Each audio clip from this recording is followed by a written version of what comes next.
Yes. Yes. Yeah. Good morning. Good morning. Good morning.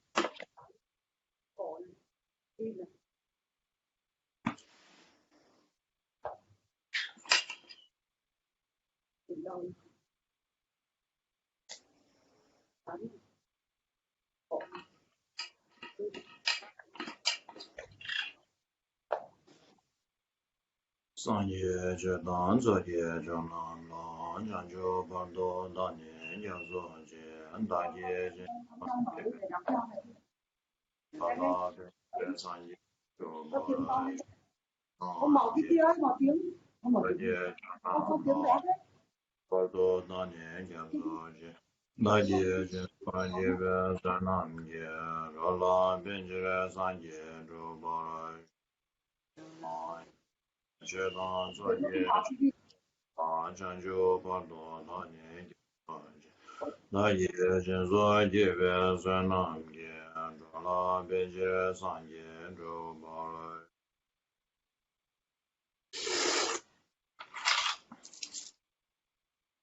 那得了。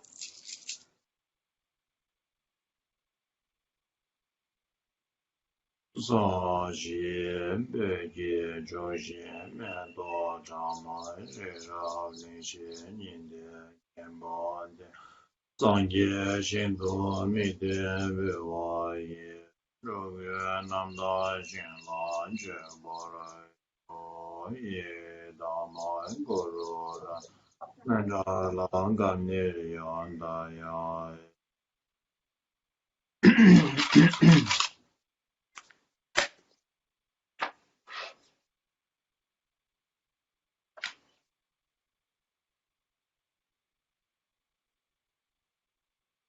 哦耶 ，Thank you。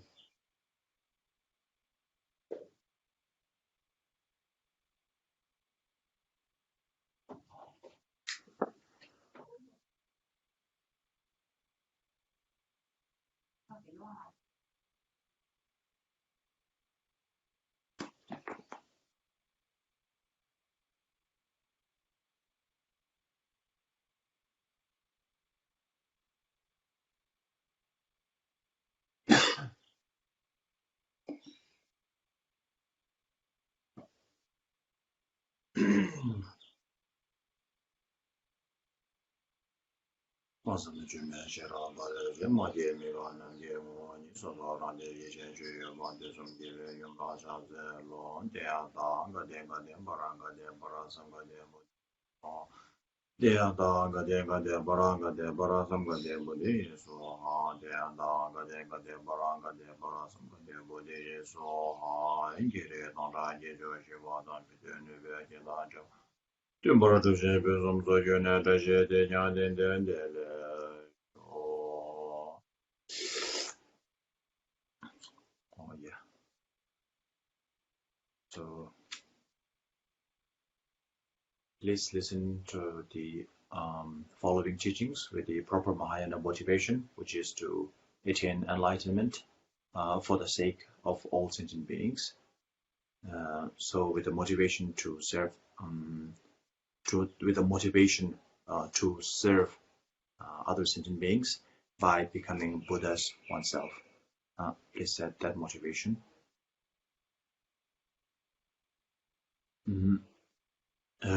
So that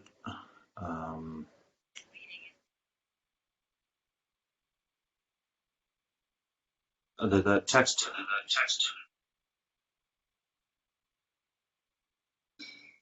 the textbook that we will be following today is Master Gampopa's Precious Garland to the Supreme Path.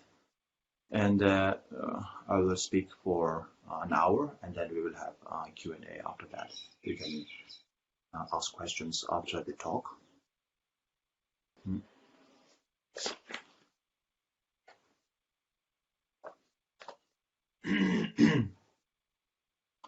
So today's topic, the 10 instructions for today's topic is known as the 10 things to put efforts into. I think the translation here says to put emphasize.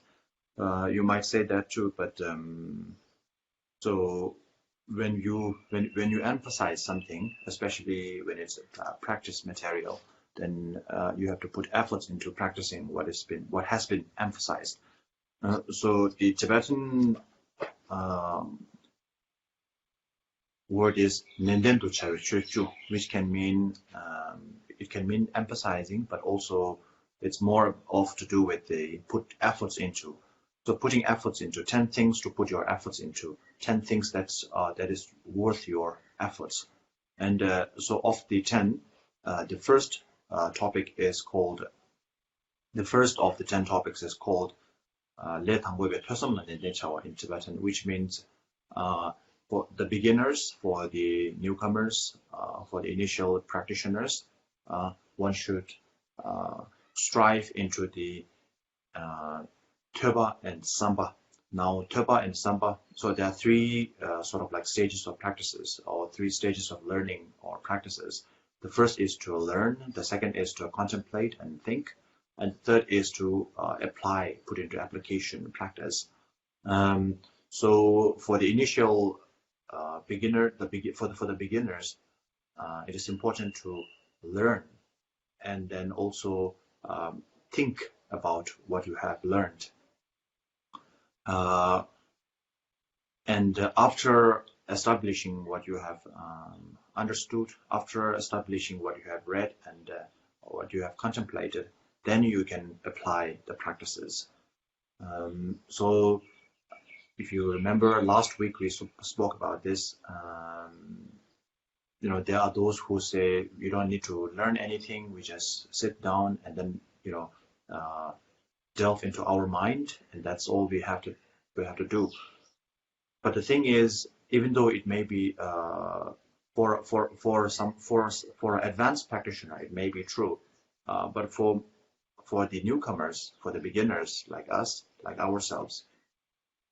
When I say beginners, I'm not talking about people who have not heard of the Dharma for the first time, who are hearing the Dharma for the first time. I think most of us have been into the Dharma realm for, you know, over 20, 10, 30 years.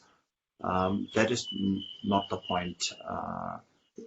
We are familiar with the terms in the Dharma. When I say newcomer, when I say beginner, I mean in the practice stage, in the practical stage. How practical are we in applying the Dharma? So in that stage, are we beginners? Are we moderate? Are we advanced?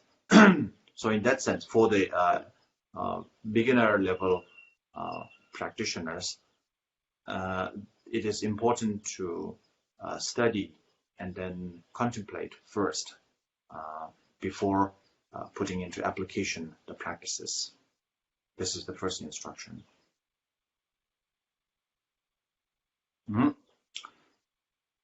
So after gathering on all the information, so these three steps, these three stages of learning or practice, we call that, in Tibetan we call that Tö Sam Gom Sum. So in English, literal translation would be hearing or listening, then contemplation, and then meditation. Learning, contemplating, and meditating. So these three stages. So put it into a much more clearer picture.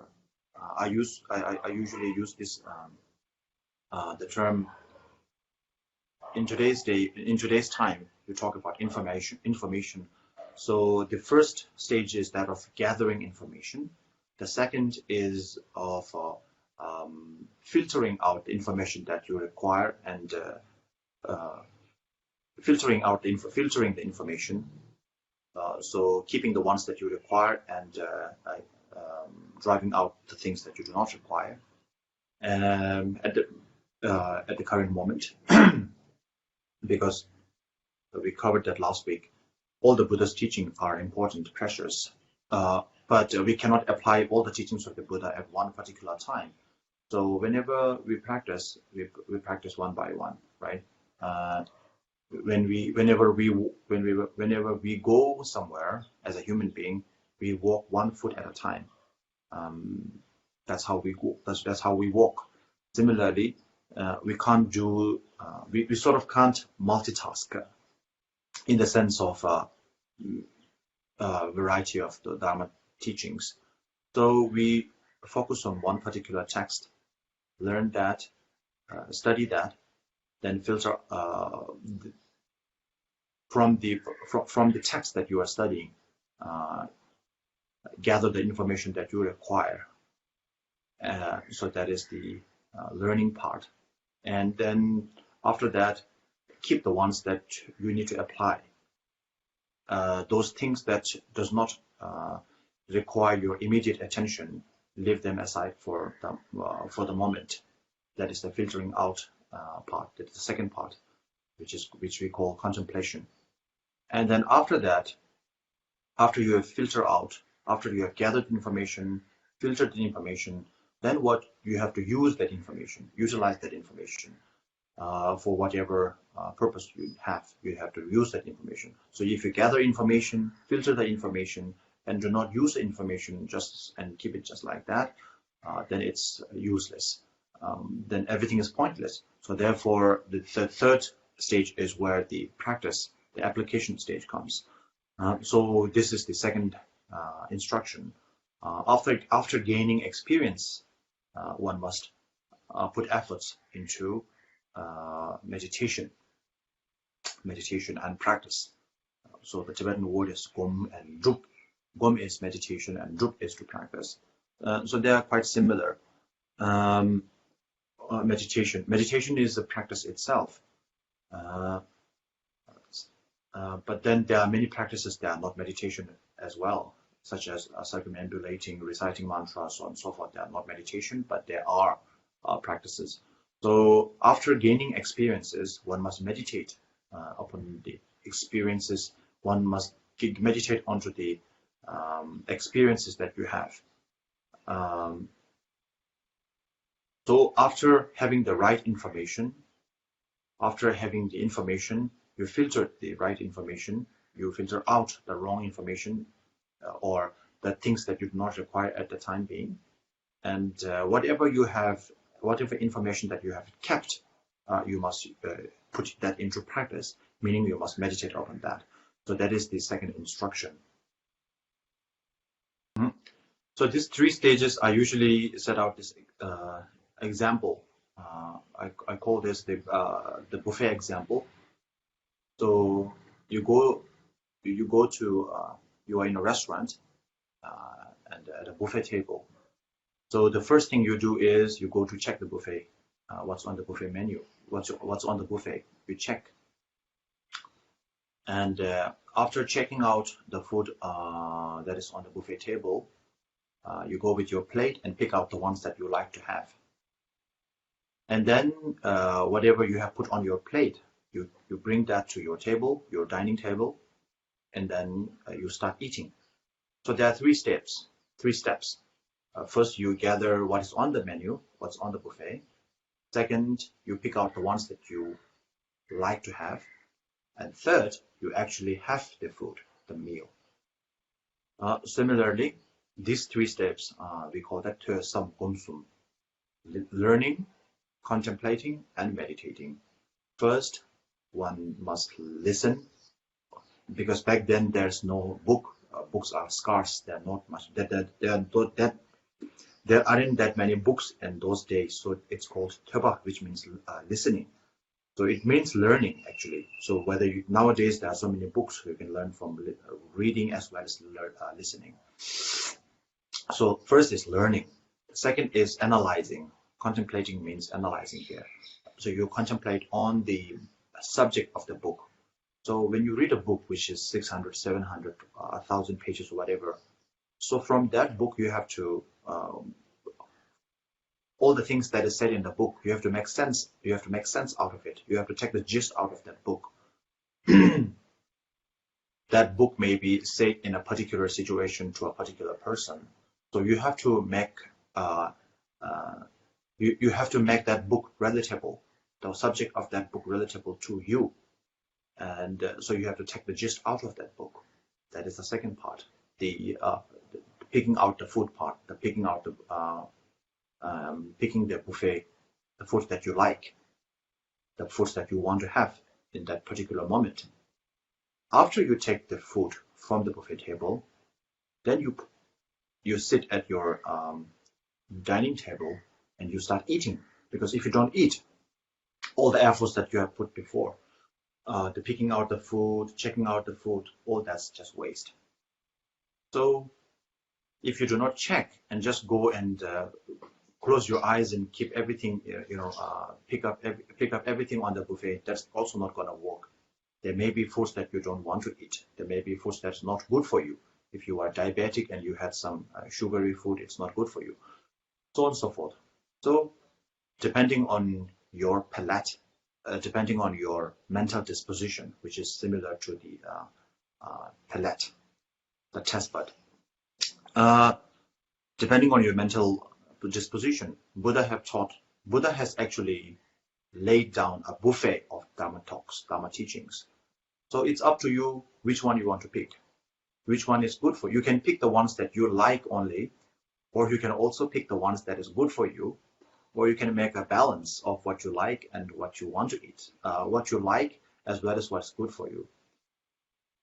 For example, you like sugary food, but sugary food is not healthy for you. So what you have to do is you have to keep a balance. Most of us wants the most highly advanced Dharma teachings, but are they appropriate enough for us or not? Very hard to tell, right? Just like highly processed sugary food, which is very highly processed. So if you have a good metabolism, then you can digest all those food. But if you don't have a good metabolism, if you are not a very active person, then if you have such a heavy food, this will not go down well.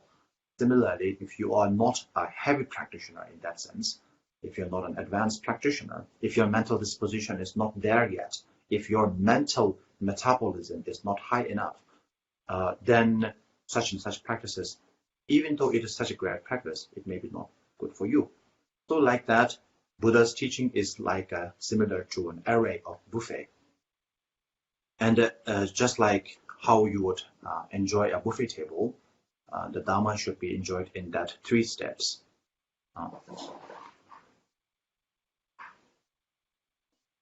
Now the next the instruction is so that means until one gains stability of the mind, one should seek solitude. So this can have 2 understandings. One as in taking until one has stability in general, right? Generally, let's say you are quite anxious person, or maybe you are always anxious, or you are always angry, or you are a quite unstable person generally. In that sense, if you are going to do serious practice, then you would need to be in a more you need to be in the solitude, because if you are surrounded by things that triggers your all those temptations you have, makes you prone to be more anxious or more angry or so on and so forth, it will not help. This is the general this is taking solitude in the general sense. In particular, relating to each Dharma practice, each understanding, each Dharma practice, let's say you are your mind is quite settled, your mind is quite calm in general, but now if you are going to meditate on, if your mind is calm in general, then it helps tremendously, it helps greatly for your Dharma practices. But moreover, let's say you have never heard of bodhicitta practices or emptiness practice or anything like that before. If you are doing it for the first time, then it will help you to disengage yourself, right? Solitude. Disengage yourself from everything that distracts you regarding the meditation of emptiness or bodhicitta or whatever that you are focusing on, and then put your efforts solely, only into the matter in hand, which is bodhicitta, emptiness, whatever. So So solitude here, as I said earlier, in general, it can mean solitude from, if you are living in the city, or if you're living with a community, you leave them all, and maybe you go to the mountain, or you live by yourself and dedicate yourself into Dharma practice for maybe, if you can't leave your community altogether, you can go to the mountain for 2 months a year, or 1 week a year, or something like that. That is the general sort of solitude here. When I say a particular sort of solitude, here we are talking about solitude in a particular. Solitary means being single, right? Being not in unison with other things, or in other words, not being in the midst of your distractions. So if you are going to meditate on emptiness, if you are going to meditate on the Mahamudra, if you are going to meditate on the Lamrim, then get rid of all the distractions. There are material distractions, a lot of things, a lot of people, social distraction, material distraction, as well as spiritual distractions. So when you are, when you are into serious practice, then you should get rid of all those distractions. Material distractions like television, loud noise, and things like that. Social distractions like people, who will drive you away from Dharma practice, as well as spiritual distraction. There are many wonderful spiritual lineages and spiritual practices, but when you are practicing one thing, then you should focus on that alone. So solitary here means keeping away from distractions. So for newcomer, it is important to have this solitary, go into solitary before, until one gets a certain amount of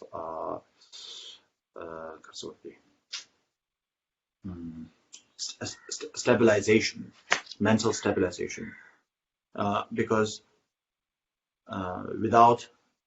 if you do not put efforts into solitary practices, so solitary practices does not necessarily have to be, you don't necessarily have to go to the mountains, okay?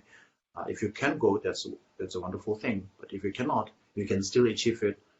So what is a solitary meditation? As when we go to the mountains, what we are doing is we put efforts into, so it's a very high intensive practice. You put all your efforts into the Dharma practice for 4 years, 2 years, and after you achieve a certain milestone, then you come back to the society and live with the society and put the society in a better place.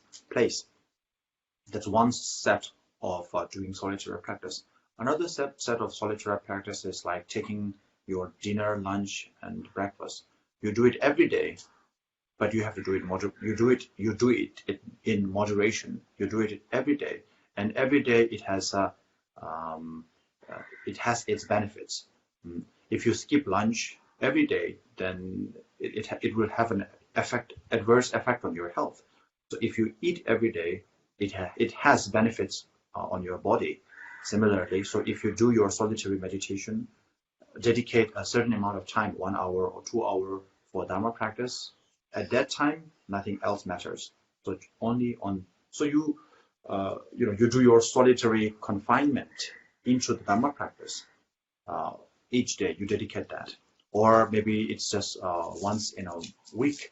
So whatever, that will help you enhance your stabilization. It will strengthen your concentration into whatever practice that you are doing. So therefore, solitary practice until one gains stabilization is important. That is the third lesson. Now, the next is, so once we go into solitary retreat, solitary confinement, whatever you might call it. So when we are in solitary, meaning when we are by ourselves doing Dharma practice. So Dharma practice, even though there are a number of ritualistic aspects involved with Dharma, like prostration, offering mandala, offering this and that, reciting mantras, reciting texts and all that. But the main purpose of the Dharma practice, of course, is to meditate upon the subject, meditate upon the truths that are spoken by the Buddha. All the other implements, all the other forms, all the ritualistic form of the Dharma are very important, but they are all accessories. They are the peripherals. They are not the sort of the main practice. As long as they help you to go into the Dharma practice of meditation, then these practices are worthy for you. When these practices or these ritualistic forms of the Dharma gets into your way of realizing the truth, realizing the ultimate truth of all phenomena, emptiness, and so on and so forth, then you should, then you don't have to take them. So it's it all goes back to the buffet example I gave. If you look at many of His Holiness teachings, most of the time His Holiness doesn't do most of those rituals. It's not that the rituals are not important. Whenever His Holiness teaches, most of the time he would, when he's teaching to the public, most of the time he skips all the rituals. He teaches, he would say only a very short prayer, and then he goes directly into the Dharma teaching. But when it comes to his own personal sort of practices, he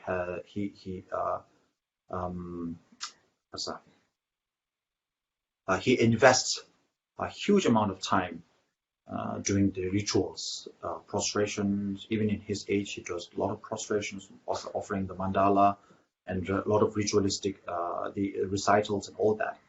So all the ritualistic aspect of the Dharma are the peripherals, are accessory, are the branches. This is not the trunk of the tree. But we do need the branches. We do need the fruit from the tree. So therefore, they are also necessary. But one must never,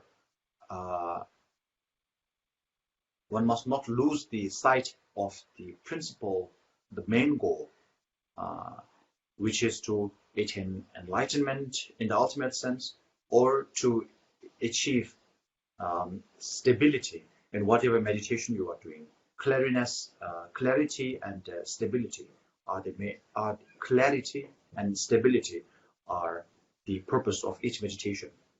So most of the most of what we call, so we have this wisdom and compassion, right? We have the compassion, wisdom and compassion.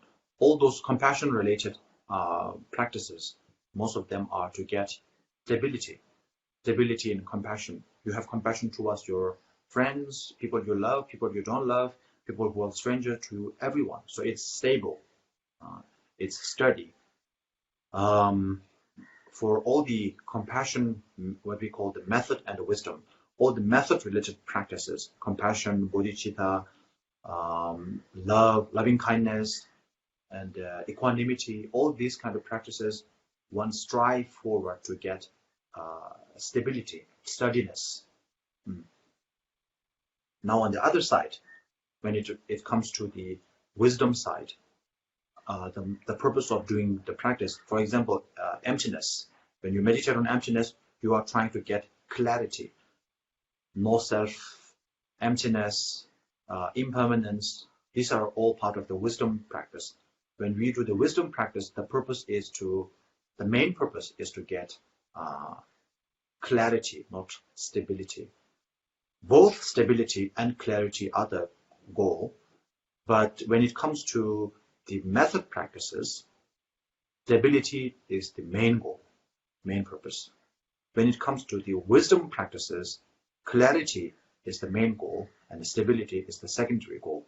So now in that sense, the fourth lesson, the fourth instruction is that when you are doing your, when you are meditating in solitude, when you are meditating in your solitary retreat, so there are two flows or two traps, you might say, in meditation. One is distraction, and one is so here we are talking about distraction.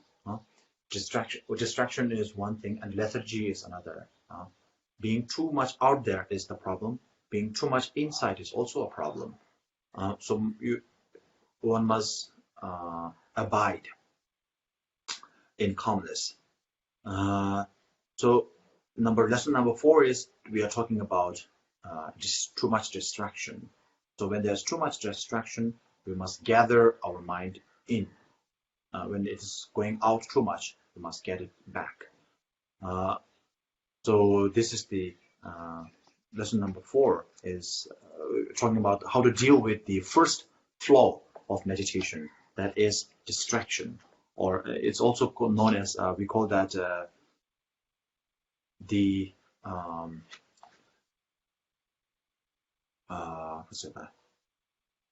the precise term for this is excitement. So when you get excited, you don't get excited inwards. Whenever you get excited outwardly. So when you have excitement, it always goes out. Excite.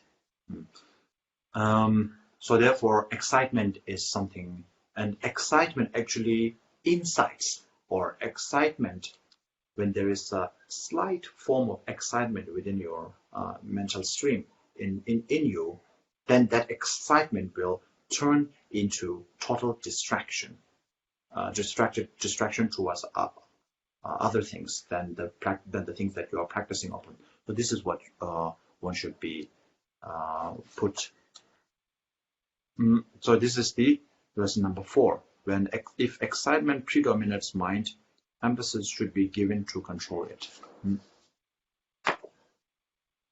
So as we talk about the two pitfalls or two faults of meditation. It's not really the flaw of meditation, but when someone is on the path of meditation, one will face these two threats or these two pitfalls. So one is discursiveness or distraction, which comes from excitement. So there's a slight excitement within, and the mind goes out. Another thing is, of course, the dullness, lethargy, dullness. So when you are, this happens, we all have that experience, right? If we close our eyes and try to sit still, immobile for quite a long time, then most of us, we started to get a little bit drowsy, and number of time we started to fall asleep. So this is because when our mind goes inside, goes in too much, then there's another pitfall. So one cannot go too much inside. One should not go too much outside. One should stay in the veranda. You are not outside of the house, but you also get the sunlight. So jokes aside, so one should strive to be in the middle, calmness. There should be calmness, but you should not be too calm, too quiet that you fall asleep. Your mind should be quiet. If there is so much chatter, there's so much noise. I'm talking about mental noise. There's so much going on in your mind, then you will not be able to focus. But if there's nothing going on in your mind, you start to fall asleep. So you have to be in the between, not out there too much, but at the same time not in there too much. Merely placing your mind, we call that, placing your mind. So think of your mind as, let's say, a person riding on a horse. So the mind is the rider, and the horse, let's say, is the subject on which you are meditating. So place your mind, place that rider, which is the mind, on the horse of the subject of your meditation. If you are meditating on emptiness, emptiness is the horse and you are the rider. So the rider should always stick on the horse. If the rider falls from the horse, not good. If the rider sleeps and stays with the horse together for all the time, that is also not a good thing. When you have to sleep, you have to get off the horse and you have to sleep somewhere else. Similarly, meditation is also done the same way. You are the meditator, you are the rider, the meditator is the rider, and the subject of the meditation is the horse, and that they should go along together. So lesson number 5 is that when there is when we start to go too much inside, we develop drowsiness, we develop dullness, and then we fall asleep. So we have to help ourselves out of that situation. That is lesson number 5. Now, the next lesson number 6 is that until one gains stability,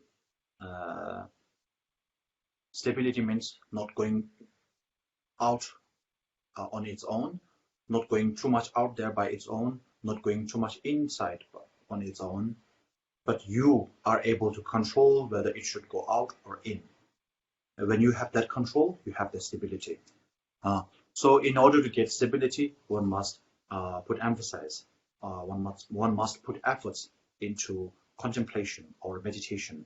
So this we call, so lesson number 6 and 7, we usually call that, in Tibetan we say Nyamshata Jetop, which means during meditation, meditation and in meditation and off meditation. For simple understanding in English format, you can call it in session and off session. So we will go lesson 6 and 7 together. So lesson 6 is that in order to get stability, one must strive for in session, which is in meditation.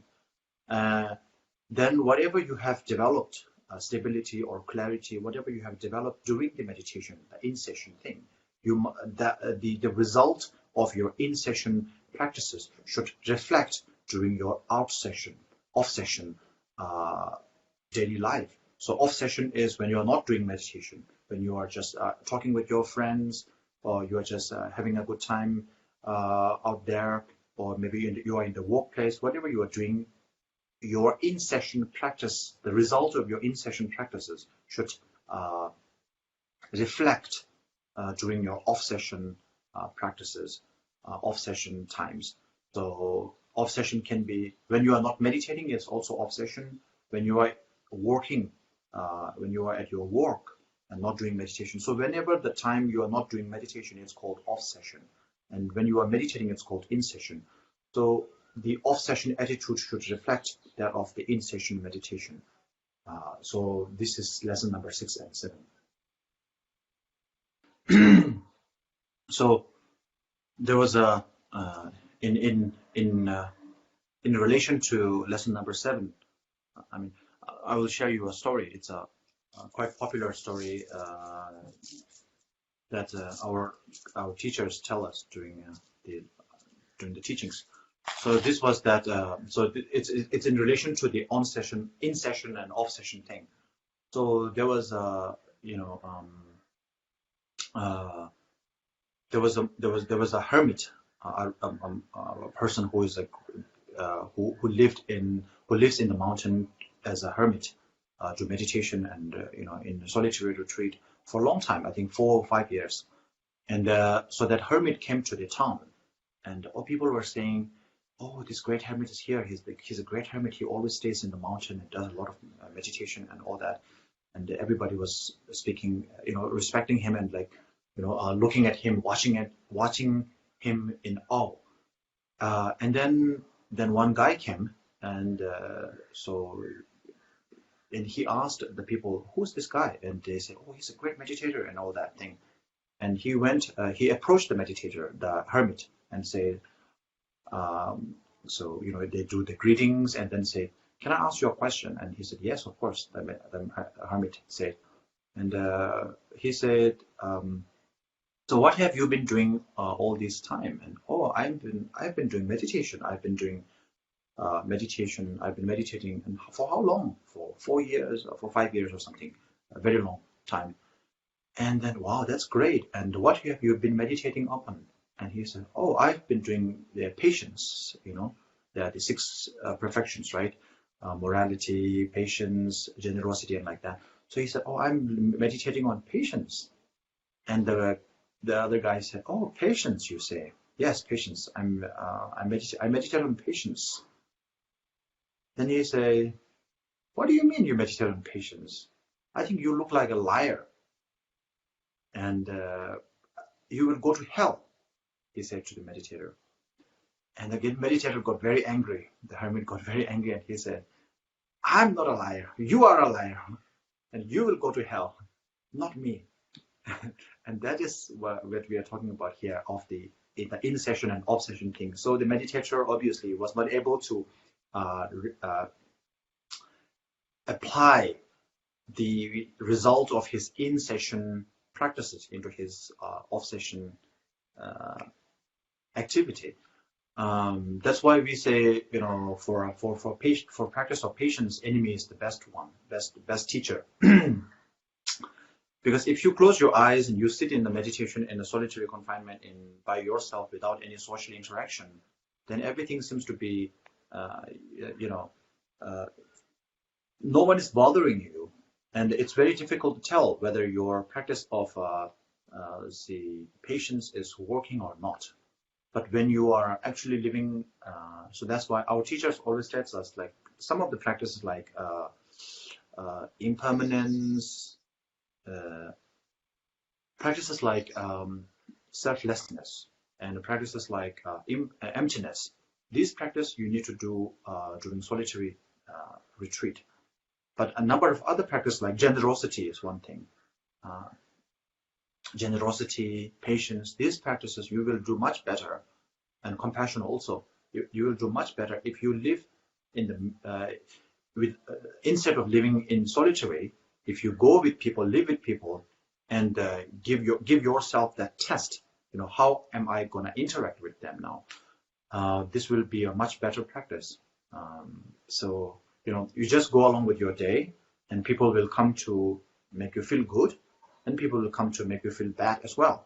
So when when you meet people who makes you feel bad, in other words, when people incite you, when people triggers you, when there are lots of triggers, then you have to check your mind. Oh, I'm supposedly practicing patience. So where's my patience now? If somebody harms me, then I have to apply my. So this is the reason I said lesson number 7, that one's off-session practices, one's off-session attitude must reflect that of the in-session practices. Yeah, thank you. Today's teaching concludes here. And so there's one question. So the floor is open for questions. And there's one question which says, okay, that the daughters inherit the merits from their. What is the question? Okay, I heard some people say that daughters will inherit the father's merits and sons will inherit the mother's merits. I also heard that mothers must practice compassion and wisdom in order to her children inherit good karma or merits, while the father can do anything without affecting the children's merits or karma. So which one is true? Or so I think that's the question. Oh yeah. So the answer is none of them are true, right? So I will explain why. So I think last week we talked about the karma, that each karma is dependent upon, reliant upon. Actually, we talked last week about the term karma. When we talk about karma, we always think karma in the sense of the result, the fruit. Actually, karma is not the fruit. Karma is not the result. Karma is the cause. And the cause of the karma, because of bad karma, you suffer. Good karma, you enjoy. So enjoyment and suffering is the result. So therefore, karma is not the end result, but karma is the source or the cause. But when we are suffering, we always say, "Oh, this is our karma." It means it is because of our bad karma we are suffering. And one thing I always tell people is that when we are having good time, we always forget that it's also our karma. When only bad things happen, we say, "Oh, my karmas," and also people who believe in theistic religion like God, they say when bad things are happening, most of the time we say, "Oh God, why are you not doing something about this? How can God be so cruel?" But then there are so many things we enjoy in life, the ability to breathe, the ability to see, the ability to feel. We are not, most of us, we are not living in total suffering. There are a number of suffering in our lives, but then there are number of moments when we are enjoying. So we are the good things comes from the good karma, and the bad things comes from the bad karma. And you are the only responsible. You are the sole responsible. You have the sole responsibility for your suffering as well as your enjoyment. Your father, your mother, they have nothing to do with that.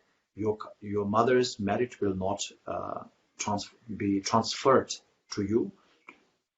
There's it's non-transferable. So your parents' good karma or bad karma can never be transferred upon you. What will happen? This will happen. If your parents have bad karma and you have bad karma, and the bad karmas can merge together in a sense, like it's like people with common goal meeting together. If I have a criminal mindset and I want to meet with someone, I have a big goal, maybe let's say like robbing a bank, then I need to get along with people with a similar mindset, similar skill set, and similar mindset, and then we can get together and rob a bank.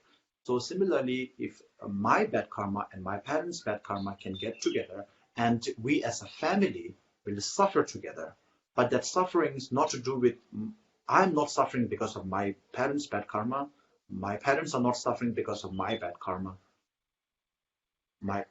We are all suffering because of our own bad karma. We are all enjoying because of our own good karma. What has happened is we put together, it's like a shared investment. So we are sharing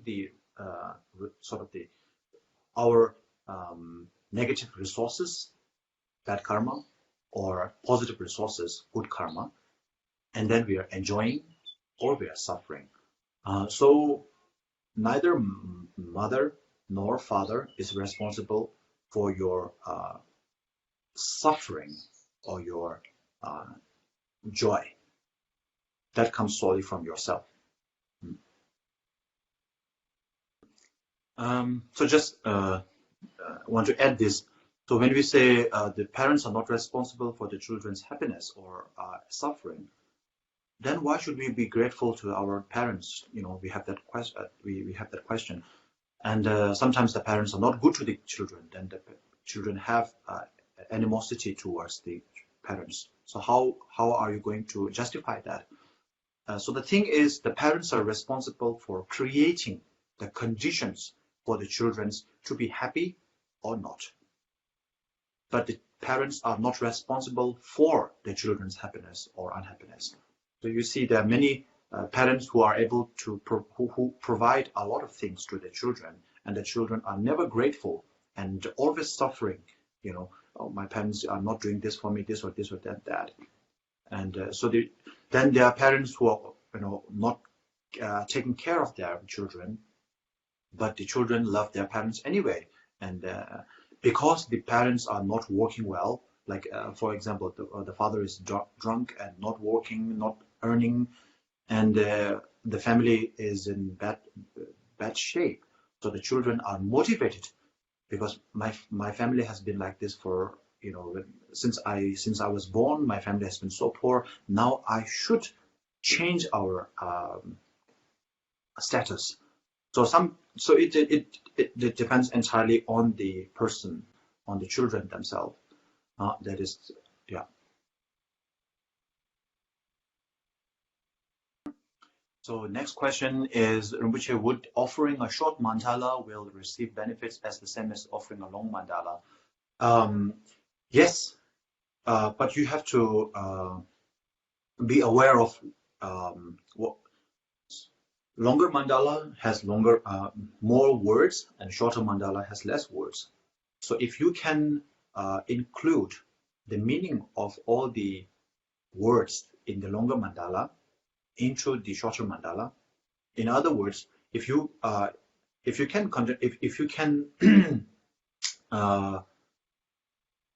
if you can think of why you are making the offering, to whom you are making the offering, and what you are offering. So these are the key things. What you are offering, in general, you're offering the whole universe. Things that you possess and things that you do not possess. Everything you're offering. Whom you are offering it to, the guru, the merit field, and so on and so forth. Why you are making this offering? To purify your negativities, to gain merit, and so on and so forth. So so you have to keep this in mind, and then you do the mandala. Then it has the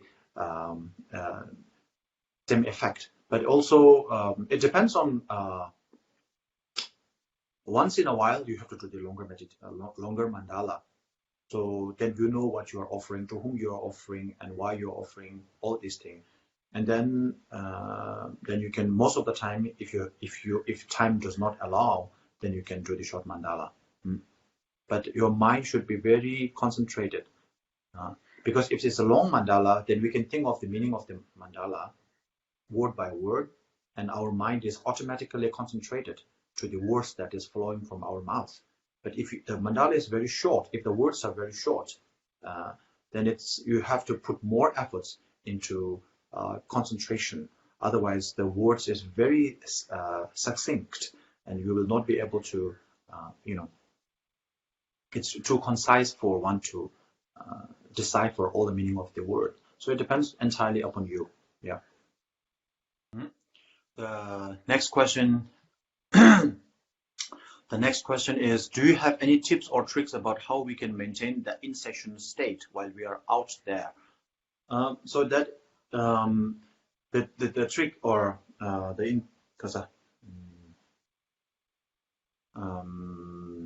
instruction says that the trick is to keep self-awareness, to be alert all the time. So after the meditation, when you go out there, you should always have one set of your mind. Let's say if you are traveling if you are going into a if you are going into a deep forest, right? You're not, and there are many wild animals in that forest. Then what do? From when you are traveling through a deep forest with wild animals, when you are walking, you will always be alert. Like if there is, you will try to listen. You will try to see if there are some wild animals around. What are the dangers, any threats looming, all that. So similarly, during the off session, you should always be aware of what you are doing. If you are just if you're watching a movie, let's say, right, watching a movie, so it's a very casual thing. So what am I watching? Why am I watching? Do I believe that do I see the things in the movie as real? Of course, we don't believe intellectually. We don't believe the things in the movie to be real. But when we are watching a movie, sometimes the movie can be so immersive that we become the characters in the movie. So we, kind of like go inside those movies. That happens to a lot of us. That's why when we see scary movie, we get scared and we cry when the story ends like that. That's why, because we feel it's real. Intellectually, we know it is not true, but deep down, we somehow relate to the story and feel as we become the character in the movies. So this is one thing. Another thing is like when we are interacting with our colleagues and other things, and when I am saying something, when I'm interacting with my colleagues, why did I use this particular word? What is my purpose here? Why am I doing this? Do I have an ulterior motive? So you have to be alert all the time. This is very important. So this can be done. This sort of like multitasking can be done. Like the main sort of your mind is focusing on the task ahead. If you are watching a movie, your mind as a whole is watching the movie. But then there are separate different aspect of your mind, which you can assign to become bodyguards for the main mind. So the main mind is watching a movie, enjoying its time. Then the other mindsets, you can assign them. You can assign them different tasks to guard the mind from all those threats.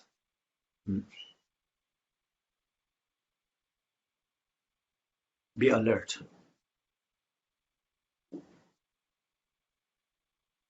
So next question is, if a child is born disabled, whose karma is it? The parents or the child? Definitely the child. So I answered this earlier. The disability of the child, that is the result of the karma of that child. But the parents who bore the children, the parents also have negative karma, which materialized in the form of the parents having to bear a disfigured child, a disabled child. So there is a shared sort of like investment of karma. So a child being born disfigured or disabled. So there are so many, as unfortunate as it is, there are a number of evil people, who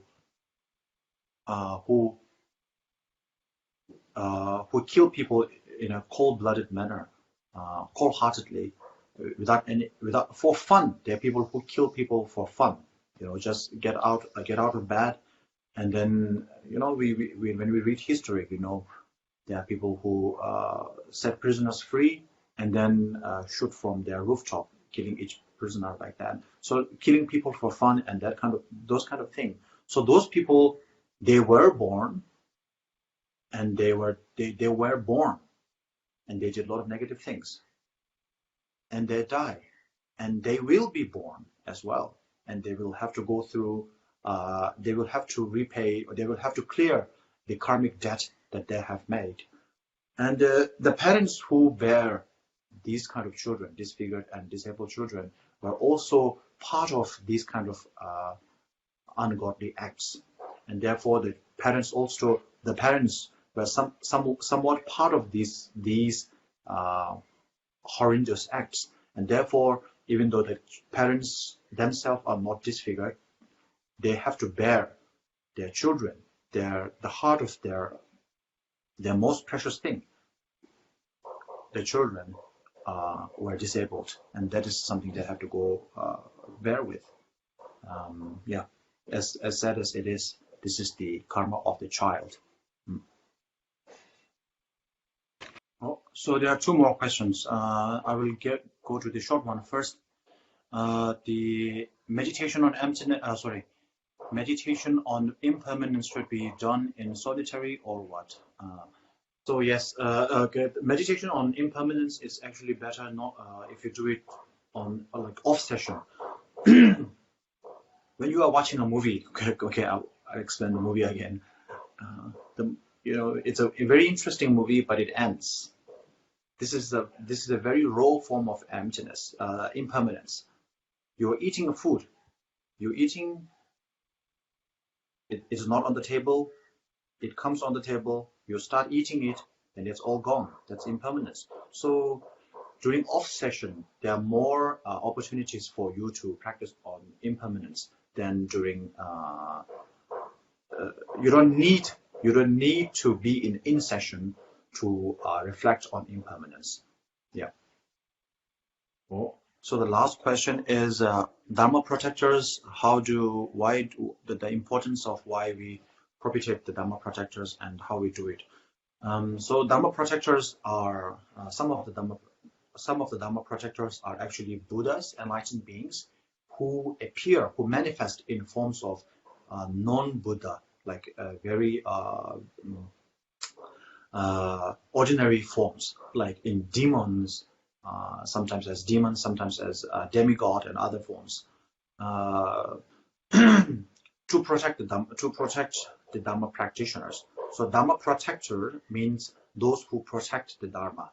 In other words, they are the one who safeguard the teaching of the Buddha, who safeguard those who sincerely follow the Buddha's teaching.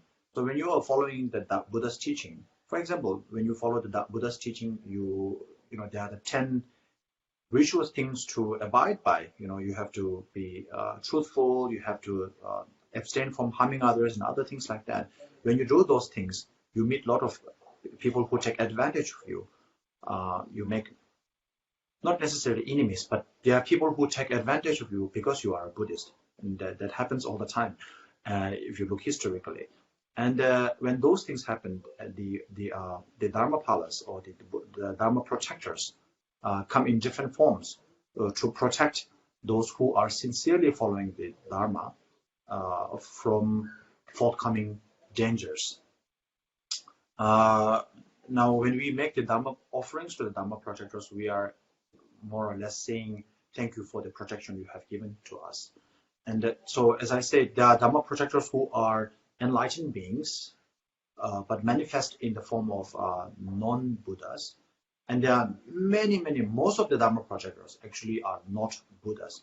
They are not even what we call the Aryas. They are not even reached the level of a noble being. Many of them are like, you can say they are like ex-convicts. They are murderers. They are very bad people who were subdued by great masters. And they become the Dharma protectors. So they have a very bad past. They have a very negative past, a negative history. But then somehow they repent their negativity, all the negativity they have done, and then they swore. They make an oath before the Buddhas, the Bodhisattvas, or some of the great masters in India, in Tibet, in many countries. So there were bad people who have changed their color, who have turned themselves, they have become good people. So they also vowed. So whatever they have done, so they have done a lot of negative things, and in order to purify that, they become Dharma protectors. And because they were bad people, they were murderers and other things, so they are very good with violence and other things. So they vow to protect those who are going to practice the Buddha's teaching from those who will harm the Buddha's teaching. So yeah, that is the Dharma protector. And the reason we propitiate them is to say thank you and keep on doing this. Okay, so I thought of ending, but there are 2 more questions, so I would give quite quick answers. So first is guide us how to stabilize our mind during meditation. So I will give this through an example, okay? So when you have let's say you have an important guest coming to your house. Your house is your mind. The guest is the point of your meditation, the focus point, the focal point. Let's say it's emptiness, bodhicitta, whatever. This is the guest. So the guest comes to your house. So what you have to do is, when the guest is in your house, you have to entertain or engage with the guest as long as the guest is there in your house. You can talk with them, you can give them food, you can talk anything, politics, fun, jokes, family, work, whatever. But you have to engage with it. You have to keep the guest engaged. Then if the guest say, okay, he wants to leave, you tell them, oh, stay for some time, have some tea. If he's going, or don't stay for some more time, have some the refreshments, or don't go, have some have lunch. Or you can also tell him, oh, don't go, it's raining outside, stay here tonight. But if the guest wants to live here permanently, then you can you can also tell the guest to go away by showing some signs. Okay, I don't have a clean bedroom. You might not want to stay here, right? So these are the two sort of we talk about the distraction and excitement and dullness. So if the guest wants to stay in your house permanently, then this is not going to work, because this is a guest here that they have to leave eventually. But you keep the guest entertained, engaged, as long as the guest is staying. So similarly, you have to keep your mind engaged with the subject of your mental focus, your concentration. You have to engage with it. Emptiness, you don't have to keep thinking like emptiness, emptiness, emptiness. You don't have to repeat that, but it has to involve in the sense of the understanding of bodhicitta. It has to involve whatever you are meditating upon. So you have to keep your mind engaged with the subject of your focal point. And that is how you do it. Okay, and the second question I answer together, okay? How do I know which practice of the Buddha's teaching is suitable for me? So there's only one way to find out. You have to study. I told you, right? You go to the buffet table, look what you want to eat, then get the ones that you pick, the ones you like, and then you eat them, right? So first you have to go and look at the buffet table. If you don't go and look at the buffet table and hope someone to feed you, then you don't know, because people will give you the food that they want to give, not the ones that you need to have, right? So important, you go to the buffet table and look for the foods that you need. It's important. You have to go and check. Yeah, study, learn, study. Sometimes you can explore things, but most of the time you stick with the food that you are comfortable with your whole life. That's much better. That's why His Holiness always say, whatever lineage or tradition you are from, follow that thing, right? Sometimes you can explore, and then through trial and error, maybe you eat a foreign food and you get sick, and okay, this food is not good for me, I'm not going to take that, right? So similarly, Dharma is also like that. Sometimes you make error, and then oh, this is something I should not do. Yeah. Thank you. Đôi Thank khi you. người một dòng truyền thừa, đôi khi lại muốn khám phá các truyền thừa khác. Oh yeah, thank you so much, Huang. So this concludes today's teaching. Now we will do the dedication. Bây giờ chúng ta chuyển sang phần hướng.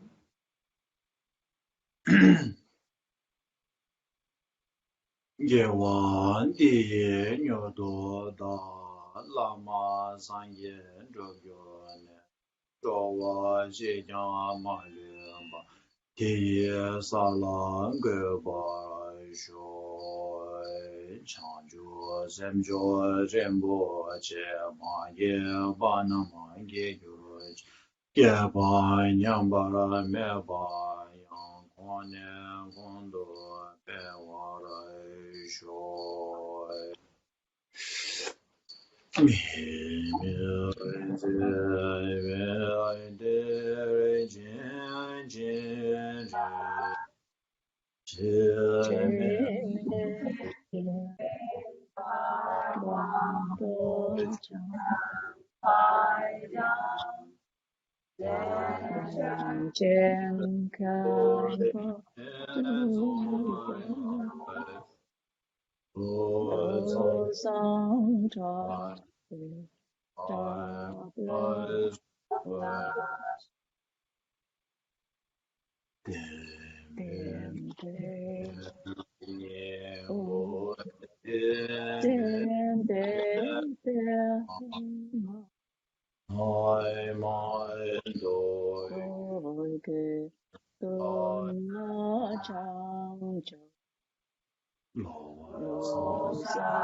In Vietnamese. Thank you, Rinpoche. Thank you. Thank you so much. Come on. Bye bye. Thank you. Bye bye, Rinpoche.